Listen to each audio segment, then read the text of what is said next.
Welcome to Not Milk Never Milk. Subscribe if you're lactose intolerant. In this video, I will explain how to make probiotic yogurt at home, easy method. Heat milk to 180 degrees F, cool to 110 degrees F, whisk in active starter or live yogurt, cover and incubate in a warm place for 8 to 12 hours, then chill in the fridge before enjoying a creamy probiotic treat. Use whole milk for creaminess, add honey or fruit after cooling, and save a cup as starter for next batch. Choose quality milk and a reliable starter to ensure strong probiotic content and good texture. Heat the milk to 180 degrees F and hold briefly, then cool to 110 degrees F before adding the starter.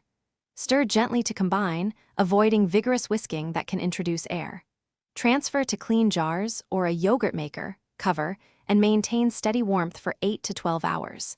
After incubation, chill 4 hours for best set and flavor.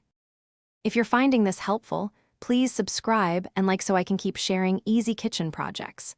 Quick recommendation: musical notes bring your space to life with the Echo Dot smart speaker as a handy kitchen companion for timers and music while you cook.